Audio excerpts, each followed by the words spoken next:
শ্রীপুরে রাস্তা কেটে ফেলার প্রতিবাদে এলাকাবাসীর মানববন্ধন। গাজীপুর বিশেষ প্রতিনিধির পাঠানো বিস্তারিত। গাজীপুরের শ্রীপুর পৌরসভার ৯ নং অরে বহেরাচালা এলাকায় চলাচলের রাস্তা কেটে মাটি সরিয়ে নিয়ে গর্ত করে ফেলার প্রতিবাদে মানববন্ধন করেছে স্থানীয় এলাকাবাসী। গতকাল শনিবার দুপুর 12টার দিকে বহেরাচালা 2C বাজার আঞ্চলিক সড়কে ক্ষতিগ্রস্ত পরিবার রাস্তার সামনেই মানববন্ধন করে। এতে ওই এলাকার শতাধিক নারী পুরুষ মানববন্ধনে অংশগ্রহণ করে। মানববন্ধনে রাস্তা খুলে দেওয়ার দাবিতে বিক্ষোভ করে। মানববন্ধনে অংশ নেওয়া স্থানীয় বাসিন্দা ফার্নিচার ব্যবসায়ী জালাল উদ্দিন মৃধা বলেন, দীর্ঘদিনের ব্যবহৃত এই চলাচলের রাস্তাটি স্থানীয় আব্দুল গফুরের ছেলে হাফিজুল ইসলাম হঠাৎ করে রাস্তা থেকে মাটি কেটে সরিয়ে ফেলেন। এতে রাস্তাটিতে বড় বড় গর্তের সৃষ্টি হয়েছে, যা চলাচলের জন্য অনুপযোগী হয়ে পড়েছে।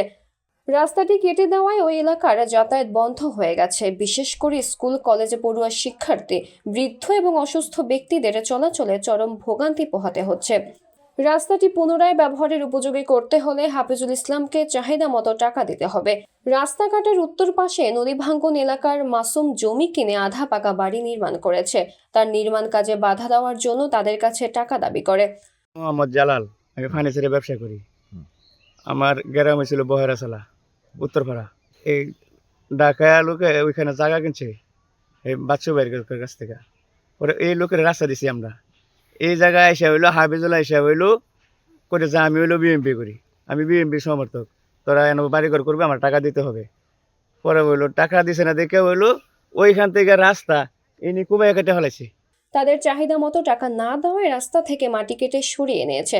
টাকা না দিলে রাস্তাটি আর আগের অবস্থায় ফিরিয়ে দিবে না বলে স্থানীয়রা জানান। তবে অভিযুক্ত হাফিজুল ইসলাম টাকা চাওয়ার বিষয়টি অস্বীকার করেন। মানববন্ধনে বক্তারা বলেন, দীর্ঘদিন ধরে আমরা এই রাস্তা দিয়ে চলাচল করছি। হঠাৎ রাস্তাটি কেটে ফেলায় আমরা চরম ভোগান্তির মধ্যে আছি। আমরা প্রশাসনের কাছে দ্রুত হস্তক্ষেপ কামনা করছি এবং রাস্তাটি দ্রুত সময়ের মধ্যে চলাচলের উপযোগী করার দাবি জানাচ্ছি। আমি করতলা মোড়ের ফার্নিচার ব্যবসায়ী, যে হাফিজুল গফুরের ফুত, হ্যাঁ বললো হ্যাঁ বিএনপির পরিচয় দেখা বলে বিএনপির নেতা। মানে এনে হইলো জায়গা বেচছি, এনে বেটারা বাড়ি করতেছে, এনে হ্যাঁ করতেছে হইলো তারা হইলো চাঁদা দিতে হবে।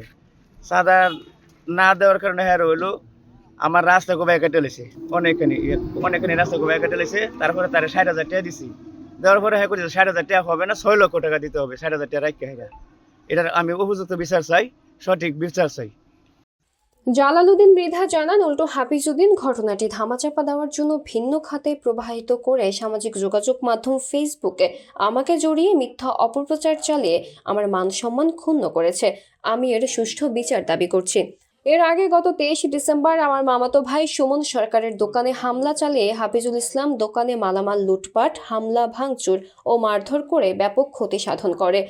ওই হামলায় নারী পুরুষ সহ 4 জন গুরুতর আহত হয়েছে। তার দোকানে প্রবেশ করে বিভিন্ন মালামাল তছনছ করে 50,000 টাকার ক্ষতি এবং ক্যাশ বাক্স থেকে নগদ 1.5 লাখ টাকা ছিনিয়ে নিয়ে যায়। এছাড়া তার মায়ের গলার স্বর্ণালঙ্কার নেয় বলে তিনি দাবি করেন।